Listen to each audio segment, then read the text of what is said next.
Jorge, ¿cómo estás? Muy buenos días. Muy buenos días. Te Buenos saludas días. Sergio y Ronnie. Estamos aquí haciendo Con Fundamento Criollo en Radio Lateral, emitiendo desde la Casa Patria Misiones. Qué gusto saludarte, Bueno, Jorge. igualmente saludo a vos y al otro compañero. Muchas gracias por el llamado y bueno, gustoso de hablar y reflexionar junto a ustedes. Bueno, la verdad es que el último contacto que habíamos tenido, rondábamos en la idea de estaba Cristina Fernández siendo víctima nuevamente de una persecución. No importa cuándo escuchen esto, Cristina Fernández será víctima de una persecución del poder real en la Argentina, pero nuestra charla al aire en Radio Lateral tenía que ver con asumir con pasión la conducción de Cristina en momentos en los que todavía no teníamos ni siquiera candidato presidencial. Después vino Guado de Pedro, después vino la candidatura de Sergio Massa, pero en ese momento Juan Grabois también, que se había sumado.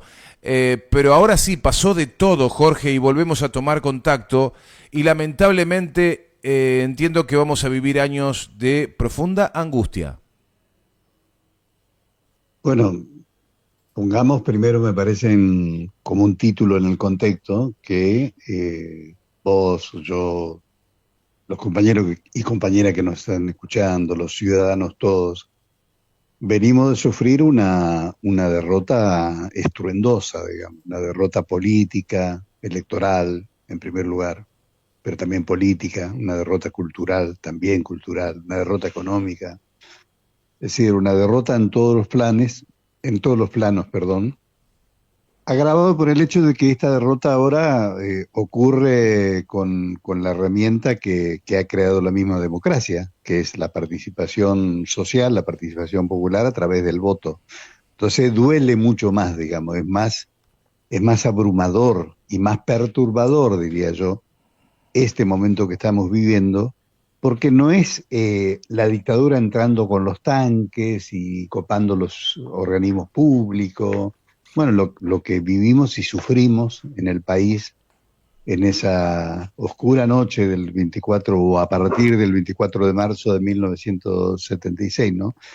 Ahora es ese cúmulo de ideas económicas, sociales, políticas, eh, que sustentó el proyecto de la dictadura, pero usando los instrumentos que le da la democracia. Entonces, la primera reflexión me parece que es, se ha, no se me ocurre un mejor término, pero se ha desfondado la democracia, las instituciones de la democracia, a partir de que un grueso de la sociedad elige al verdugo de su propia historia, porque no es el verdugo del peronismo el que ganó, no es el verdugo del kirchnerismo el que ganó, es el verdugo del conjunto de la sociedad. Entonces, esto es lo que nos llena de alguna manera de zozobra y de llenarnos de preguntas sobre cómo enfrentar esta nueva situación, ¿no? Porque si al peronismo le hubiese ganado un partido democrático, con ideas distintas a la del peronismo, con tradiciones distintas a la del peronismo, uno hubiera dicho, bueno, es el juego de la democracia. Bueno, sí, es cierto, este es el juego de la democracia y nosotros somos absolutamente respetuosos del juego de la democracia, eso también tiene que quedar claro. Pero no podemos engañarnos ni engañar a la sociedad. Lo que dijimos antes del momento de la votación y que la derecha y la ultraderecha se encargaron de banalizarlo, manosearlo, tergiversarlo con ese mote de es la campaña del miedo, no le hagan caso a la campaña del miedo. En realidad es lo mismo que tenemos que seguir diciendo hoy, o dicho de una manera más correcta. En realidad, en lo que hoy nos está diciendo el presidente electo y las autoridades que va designando el presidente electo, nosotros decíamos, miren que si gana este candidato se viene la noche. Bueno, ayer la potencial canciller que él ha designado, que es esta señora Mondino, que la estamos conociendo ahora, le acaba de decir a la sociedad, bueno, el que no tiene luz, bueno, empieza a pensar cómo ahorra para comprarse generadores porque no va a haber electricidad. Entonces se viene literalmente la noche, digamos. O sea, esta situación me parece que no es comparable con ninguna de las que hemos vivido en 40 años de democracia. Fíjate lo que te estoy diciendo, digamos. Hasta ahí llega la gravedad, digamos. Pero lo peor que podemos hacer nosotros, Sergio, y amigos que nos están escuchando y amigos que están allí en la transmisión, lo peor que podemos hacer nosotros es poner la cabeza en un agujero en la tierra, como hace el avestruz, digamos, y decir, bueno, acá no ha pasado nada, quedémonos en el molde. Vos hablabas de años, qué sé yo, qué va a ser de esto, digamos. ¿Cuánto va a tolerar la sociedad del ajuste que le está prometiendo y que le ha prometido en campaña al candidato? Porque esta es la diferencia con Macri. Macri, digamos, rompe con el contrato electoral cuando, recordarán los oyentes, Macri decía, yo no voy a tocar nada, ningún derecho que se ha conseguido en estos años de kirchnerismo. Lo que voy a hacer es mejorar lo que está hecho. No, mentira. Trató de desandar todo lo que pudo, digamos. El tema de la deuda externa, etcétera. Ahora, Milei no. Milei dijo, yo voy a ajustar, yo voy a privatizar, yo voy a entregar la soberanía, yo voy a bajar los salarios, etcétera, etcétera. Y ahora, como no va a cumplir con eso, por lo menos es lo que se está viendo, y con esto redondeo para que no sea muy larga mi exposición, como aparentemente por ahora no va a cumplir con esa promesa que lo llevó a ganar el consenso de una parte importante de la sociedad, que es la dolarización, nos aparece con esta palabreja de la estanflación. O sea, estábamos mal con la inflación, pero convengamos que el país seguía creciendo, el país seguía caminando, el país seguía andando, el consumo seguía andando. ¿Estaba todo por resolverse? Sí, estaba todo por resolverse. Nadie está hablando de eso porque nosotros fuimos respetuosamente opositores a las políticas que implementó el gobierno de Alberto Fernández a partir del primer año de su gobierno. Pero esto, digamos, de decir, bueno, ahora lo que van a tener, además de la inflación que ya traíamos, y que va a ser aumentada, además de eso, dejamos de crecer, dejamos de vivir. Eso es lo que está diciendo el presidente electo, digamos. Entonces, habrá que ser muy inteligente para enfrentar esto, digamos, para reflexionar esto y no salir a las apuradas y a la loca, sino me parece que hay que aprender mucho de la propia historia de lucha de nuestro pueblo para saber cómo responder.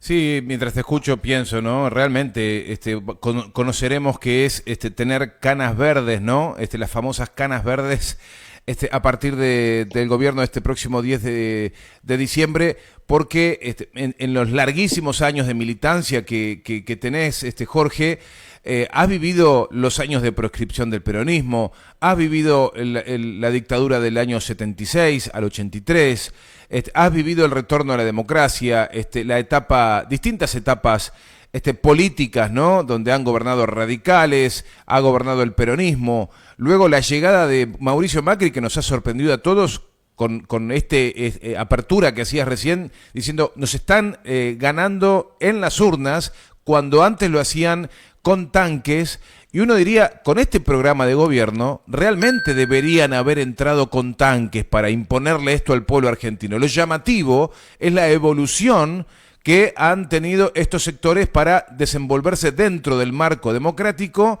utilizando los mecanismos necesarios, comunicacionales, judiciales, etcétera, para finalmente poner un velo sobre lo que van a hacer efectivamente, pero a su vez ganarse la confianza del electorado.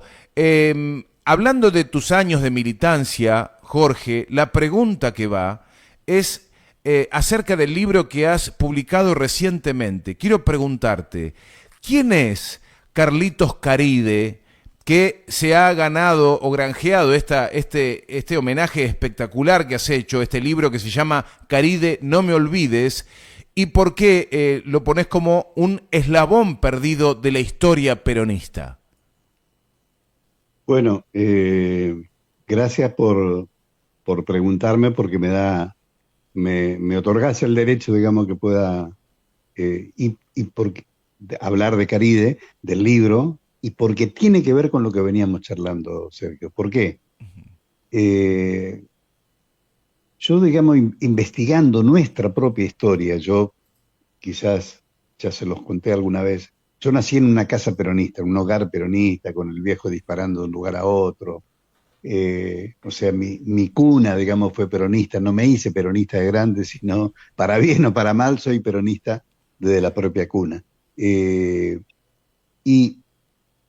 Caride, que también era peronista de ese tipo, digamos, yo descubrí investigando la propia historia de lo que fue la llamada por el mismo Perón, ¿no? Gloriosa Juventud Peronista, que hay un eslabón, hay un primer eslabón. Digo eslabón perdido porque hasta ahora no se lo rescataba, y yo creo firme y convencidamente que hay que empezar a rescatarlo. Hay un eslabón inicial, digamos. No nacemos de un repollo o de un acto espontaneísta. Carlos Caride era un niño de 13 años cuando ocurre el bombardeo sobre Plaza de Mayo el 16 de junio de 1955, donde mueren más de 350, 400 compatriotas, muchos niños, estudiantes que estaban en ese momento en Plaza de Mayo. Y Caride, que vivía en un conventillo cerca de Plaza de Mayo, corre hacia la plaza. En lugar de disparar de la plaza, él corre con su hermana, Susana Caride, a asistir a sus compañeros porque su escuela tenía, él estaba llegando tarde al acto en la plaza. Había un acto ese día en la plaza convocado por el gobierno del general Perón de desagravio a la bandera porque la derecha había quemado banderas argentinas. Y Carlito es ese niño ese niño hombre que socorre a los chicos, a la gente que estaba mutilada, que estaba herida. Carlito dirá muchos años después en un reportaje que yo lo transcribo en el libro, ese día aprendí todo. Ese día aprendí todo del peronismo, dice Carlito Caride. Entonces él atraviesa toda la historia del peronismo, ya con el gobierno derrocado por el golpe de la Revolución Libertadora, llamada por nosotros los peronistas la Revolución Fusiladora, Sí. meses después, en septiembre de 1955, y con 15 años, 2 años después, con 15 años de edad, esto escuchen bien, con 15 años de edad, en plena dictadura, Carlito es elegido por sus compañeros miembro titular de la primera Mesa Nacional de la Juventud Peronista, que nace ahí, no es una continuidad de los jóvenes justicialistas que eran funcionarios jóvenes en el gobierno de Perón o estaban en el Partido Justicialista. No, no, no, no, no, no. Esta es un nuevo reagrupamiento de los jóvenes que se aprestaban a dejar su vida si era necesario para resistir a la oligarquía que estaba en el gobierno, digamos. Ese es el nacimiento de la juventud peronista, que se liga muy, muy estrechamente, muy fraternalmente con los sindicatos peronistas que estaban en la resistencia. No es casualidad que Carlitos Caride fue un gran amigo de el sí más conocido, digamos, tristemente desaparecido, Felipe Vallese. Felipe Vallese integraba ese grupo de compañeros, Jorge Rulli, Émbar El Cadre, que se van sumando después. Entonces, con 15 años, repito, porque tiene que ver, digamos, para ver la dimensión del personaje histórico, ¿no? Con 15 años él integra la Mesa Nacional y va a vivir su vida en resistencia, en la resistencia peronista permanentemente, y va a tener muchos años de prisión, y va a salir y va a seguir peleando por la vuelta de Perón.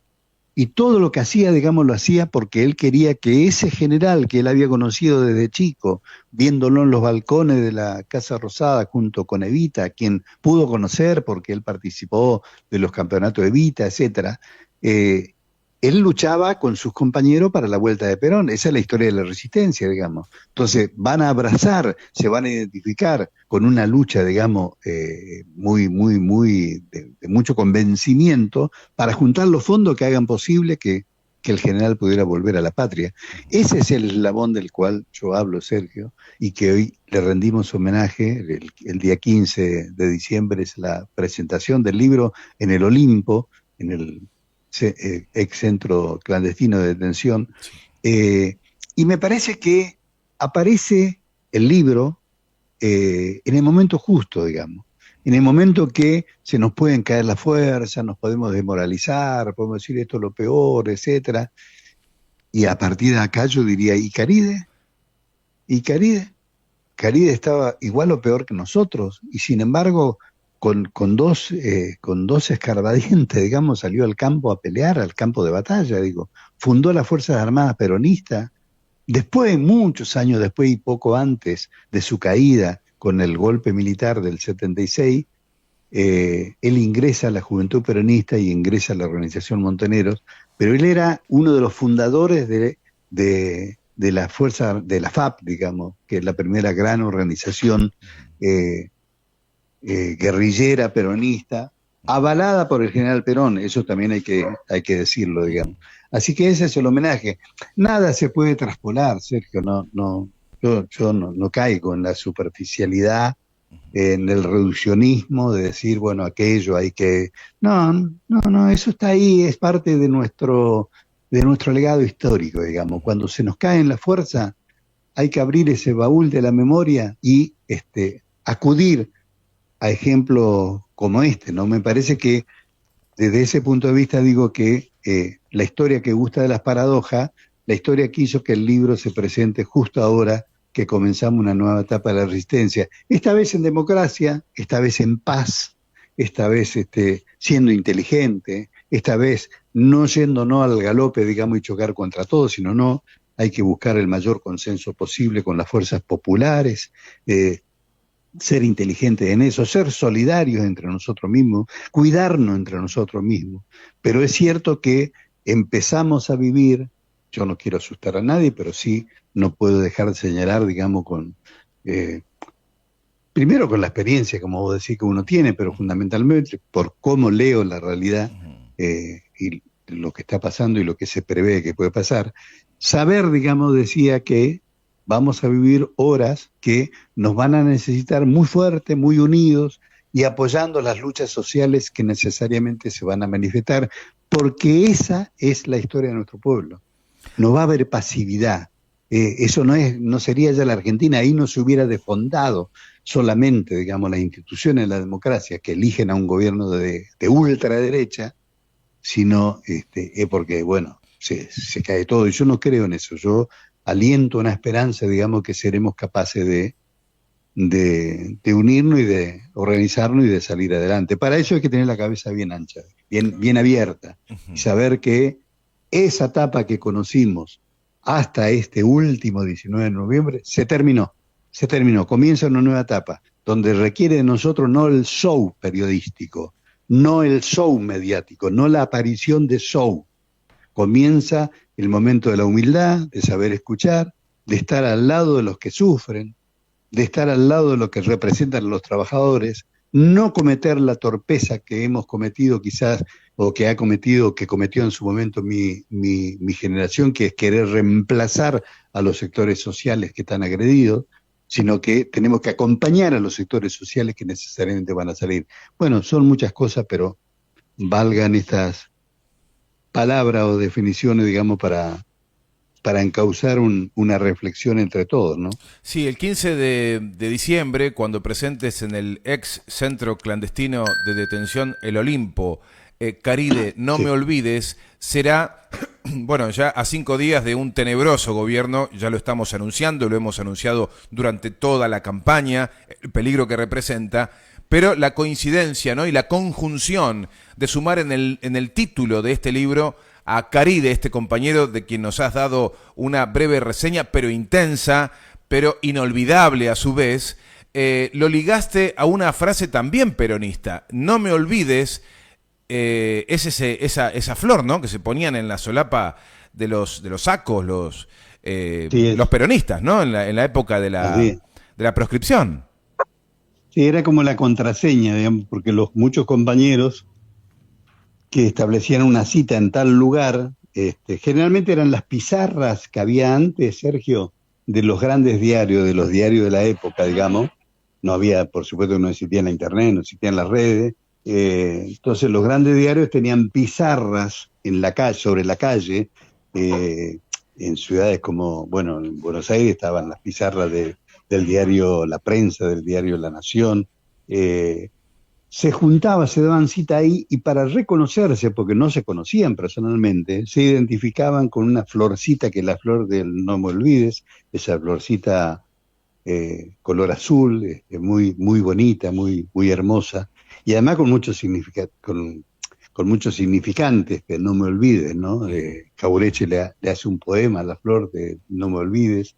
Entonces, por eso el título de Caride No me olvides tiene que ver, digamos, con la evocación de esta forma. Fíjate qué mal que estaban esos compañeros, qué mal, digo, en la orfandad en la que estaban, que para reconocerse entre ellos utilizaban una florcita. Nosotros no estamos, ojalá que sigamos portando flores, no me olvide, digamos, porque eso va a demostrar nuestro apego y nuestra lealtad con nuestra propia historia, digamos. Pero hoy tenemos otras formas que son mucho más complejas y mucho más que facilitan, digamos, el encuentro. Tenemos que buscar ese encuentro que buscaban esos compañeros que necesitaban una florcita de no me olvides, la flor que utilizó Felipe Vallese, la flor que utilizó Felipe Vallese, nuestro primer desaparecido, ¿no? Compañero delegado sindical de la UOM y de la Juventud Peronista. La flor que utilizó Caride, que utilizó Embar el Cadre, que utilizaban los compañeros que se juntaban ¿para qué? Para mostrarle al mundo, es decir, a su barrio, a su entorno, a su sociedad, que el peronismo seguía vivo. Entonces se provocaban discusiones, es hasta inocente, es hasta bellísimo esto que se cuenta y que contamos en el libro, que la tarea militante se trataba de provocar una discusión entre lo que estaban leyendo las pizarras. O si no era la pizarra, era para el colectivo, o era un mercado, y entonces alguien se ponía a decir algo a favor de Perón y otro que saltaba en contra.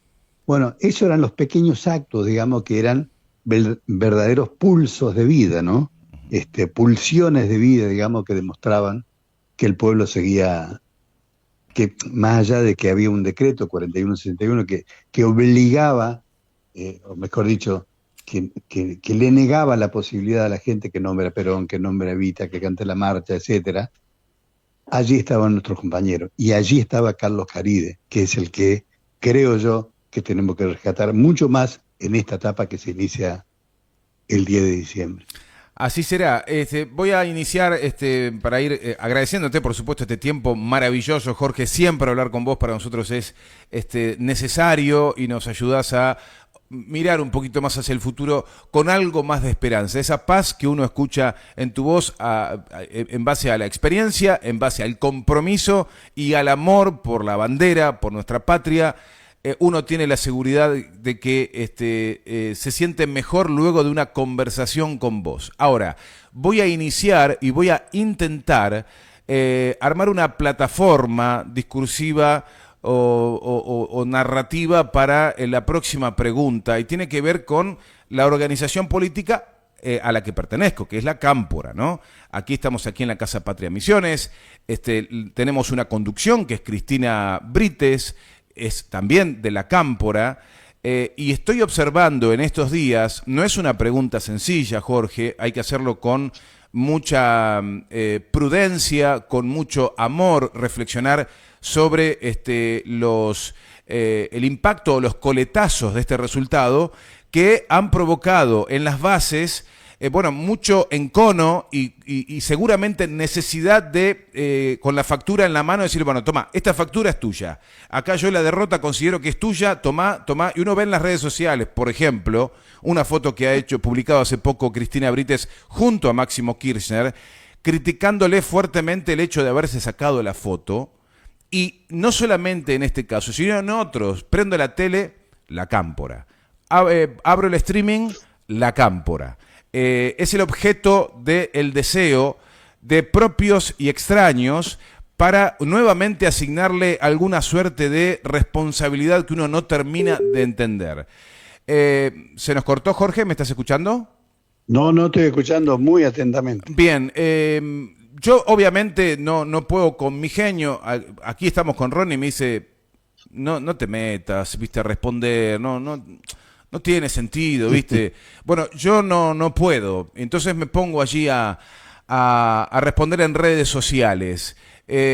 ¿Por qué otra vez el fenómeno? ¿Por qué otra vez Deporte Nacional pegarle a la Cámpora? Tanto sea por la decisión finalmente del candidato de unidad Sergio Massa, tanto sea porque se dice que en el ministerio pasó esto, en otro ministerio pasó esto. Es como, viste, es mucho. Sí, sí, sí.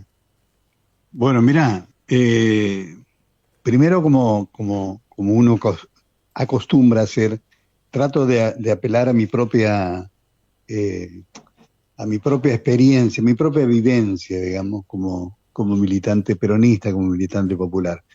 En los años 70, nosotros en un momento determinado, nosotros digo lo que éramos la gloriosa juventud peronista, que salimos a la calle a luchar por Perón, bueno, inventamos la consigna de lucha y vuelve, inventamos después la consigna de Cámpora al gobierno, Perón al poder.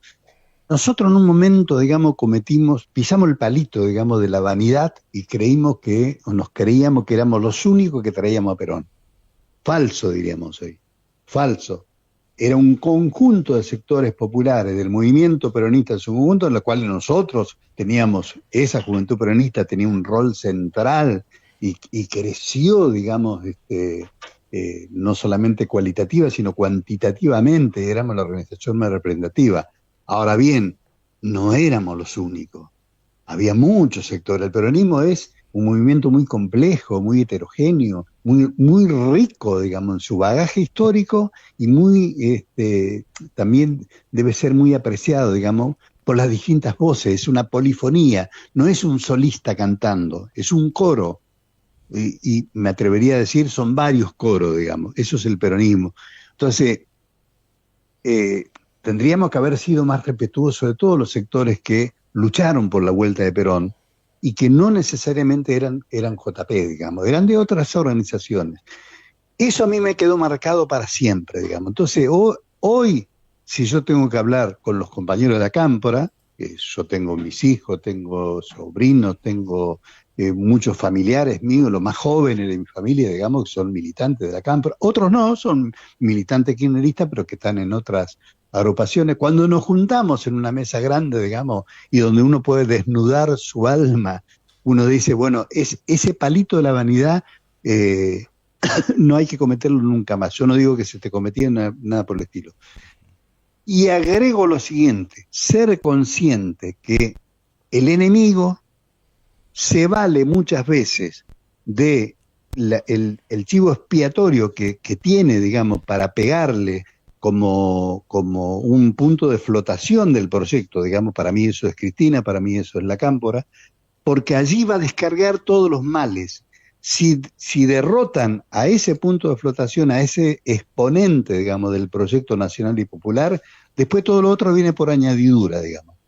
¿Qué es lo grave que tiene esto? Que hay muchos sectores internos del propio peronismo que se prenden en eso, digamos. Entonces, abancarse los trapos, Sergio. La pelusa. Abancarse los trapos, a seguir siendo leales a nuestro proyecto, a seguir siendo tosudamente, obstinadamente, leales con el proyecto por el cual nosotros nacimos a la vida política. Si eso significa una hora de ostracismo, una hora de soledad, estemos dispuestos, digamos, a pagar el tiempo que sea necesario. Pero ser conscientes, digamos, que van a buscar ese chivo expiatorio cuando es absolutamente injusto.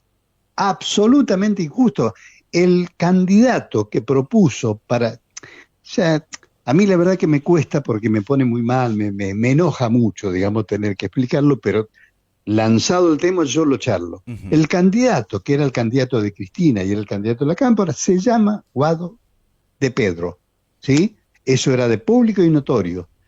Cuando el conjunto, por lo menos un grueso de los gobernadores, no da lugar a eso, sino dice, no, nuestro candidato no es ese. Digo para que además la gente se informe correctamente, y estoy haciendo una descripción, no estoy haciendo una valoración, no estoy diciendo aquel fue mejor que él, no estoy diciendo eso. el conjunto de los gobernadores dice, no, nos parece que para nosotros el candidato es Sergio Massa. Muy bien. Entonces Cristina dice, ¿todos están de acuerdo con eso? Sí, tiene que ser Sergio. Bien, perfecto. Si hay unidad en Sergio y no hay unidad en Guado, entonces será Sergio. Es así de sencillo, es muy pragmático esto, es muy realista, digamos. Entonces va Sergio, que no es el candidato de la Cámpora, lo vuelvo a repetir. Ahora, en los lugares donde la Cámpora se sometió con un trabajo de 10 años de antigüedad, se sometió al voto popular para elegir intendencia, y son lugares donde se perdió más de las veces, pero en otras se ganó. ¿Cuándo? Ahora, si uno hace el repaso de las intendencias importantes, de localidades importantes, gravitantes, en la mayor de las provincias que tiene la Argentina, que es la provincia de Buenos Aires, son de la Cámpora.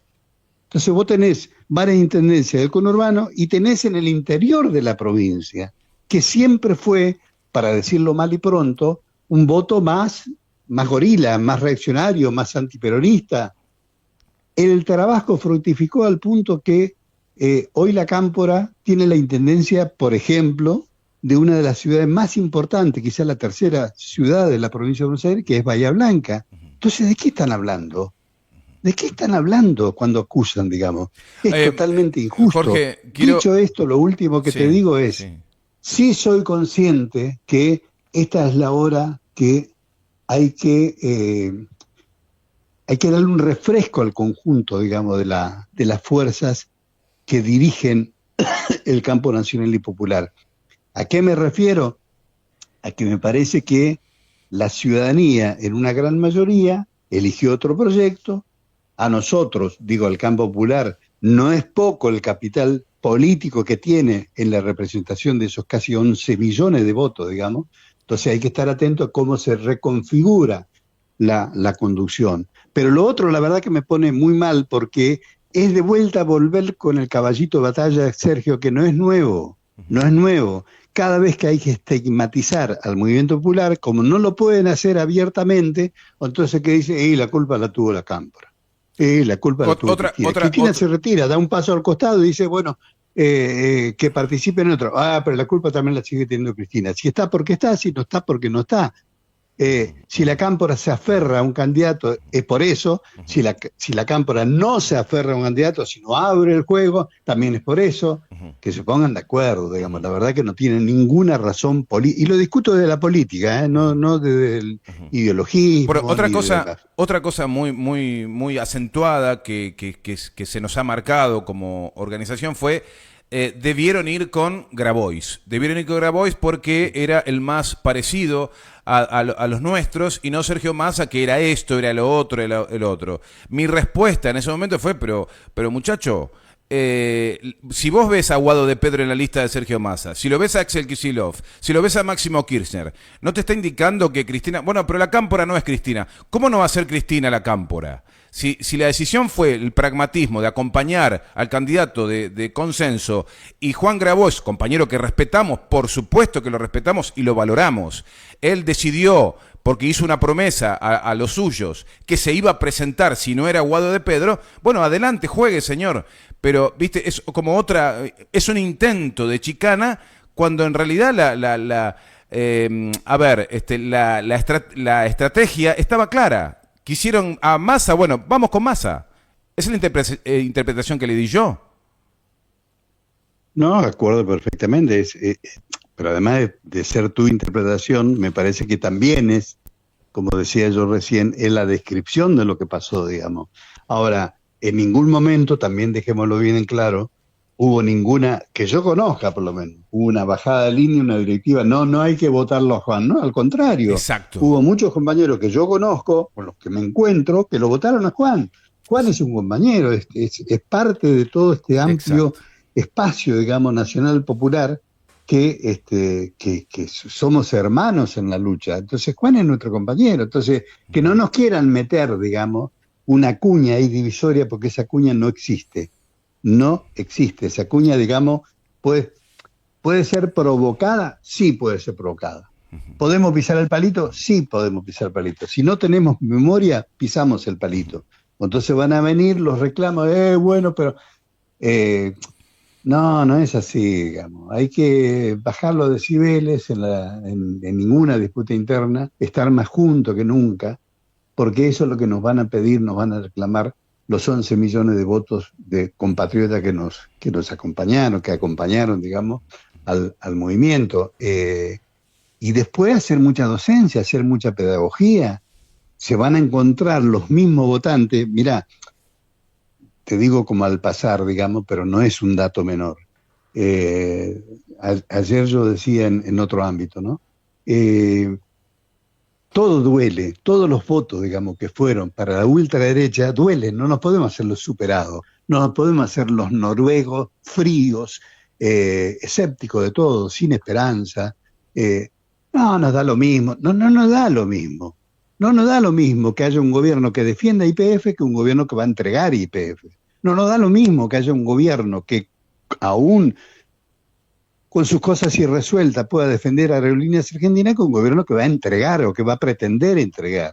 Bueno, y así con todo, ¿no? Pero yo decía, hay dos provincias que a mí me duelen mucho y que son realmente suicidas, y perdón por la palabra, me hago cargo de la terminología que uso, que son Córdoba y que es la provincia de Tierra del Fuego. Tierra del Fuego, tenemos que saber los argentinos, es una de nuestras más queridas, amadas, defendidas provincias, la más joven de todas, pero que existe, digamos, como tal, por la ayuda que le dio en todas estas últimas décadas al Estado Nacional, ¿sí? Ahora resulta que en campaña Milei se encargó de decir que iba a quitar todas esas subvenciones. Nosotros que decíamos, miren que si este es el voto de Tierra del Fuego, se cierra Tierra del Fuego, va a ser un desastre. El primer lugar que va a sufrir ese desastre es Tierra del Fuego. Córdoba que tiene su historia de lucha, el cordobazo, tiene su clase obrera industrial, digamos, que continúa, quizás no con el ritmo y con la productividad que tenían en décadas atrás, pero sí, convengamos que tiene una industria todavía fuerte. ¿De quién vive? ¿Cuál es el comercio de Córdoba? Es el comercio con China y es el comercio con Brasil. Aquí que había un candidato que se llama Milei, que dejó de ser candidato para ser presidente electo, que le decía también a los cordobeses, yo no voy a negociar ni con Lula en Brasil, ni con los chinos, porque son comunistas, porque son corruptos, etcétera, etcétera. Y lo aplaudía. Y sin embargo ahí gana Milei. Sí. ¿Cómo se entiende eso? ¿Cuál es la sociología capaz de poder desentrañar este suicidio político, digamos? Entonces, yo creo que tenemos que preocuparnos en eso. Los compañeros que se equivocan atacando al compañero que tienen al lado, y bueno, habrá que abrazarlos, darle un beso en la frente y decirle, no, compañero, no es así. Acá tenemos que estar todos juntos, no trabajes para... Y que tampoco a nadie se le ocurra vendernos lo que nos vendieron, ¿te acordás vos cuando inicia Macri su mandato? Sí. Bueno, tenemos que darle gobernabilidad, no podemos oponernos a todo. Y entonces le daban el consenso en la Cámara de Diputados, en la Cámara de Senadores, levantaban la manito, no voy a hacer nombre, para decir esto va. Bueno, eso tampoco habría que hacerlo ahora. Bueno, eso le estamos pidiendo también a los diputados y senadores que han ingresado en esta oportunidad, que son del oficialismo provincial. Jorge, queremos agradecerte enormemente este tiempo, estas palabras sabias y con mucho afecto y compromiso que nos has entregado, y bueno, atesoramos esta nota, vamos a guardarla y publicarla a lo largo de la jornada. Queremos mandarte un abrazo enorme. Bueno, muchas gracias por tus palabras generosas como siempre. Un abrazo a todas las compañeras y los compañeros y los que anden por acá. Ayer ya me escribió un compañero misionero diciendo que va a estar el 15 por acá y lo espero gustoso, un compañero que estuvo preso conmigo en época de la dictadura. Éramos presos políticos, ¿no? De la juventud peronista. Los que estén por acá, decía, el día 15 de diciembre presentamos el libro Caride, no me olvides, ahí en el centro de detención El Olimpo, donde supo estar la hermana de Carlitos Caride, Susana Caride, y que falleció hace poco, fue una de las compañeras pilares, digamos, en el juicio de lesa humanidad contra los criminales de la dictadura que actuaron en ese centro. Muchas gracias, compañeros, y que viva Misiones, que viva la Argentina y que viva la patria grande para siempre. Gracias, Jorge. Un abrazo enorme. Hasta pronto.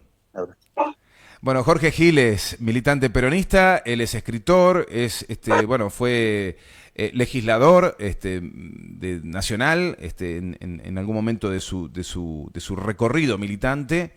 Y es un cuadro realmente muy interesante para escuchar en momentos donde se está enrareciendo todo, pero bueno, es lo que va a pasar. El 10 de diciembre se va a dar todo vuelta y vamos a empezar a retroceder.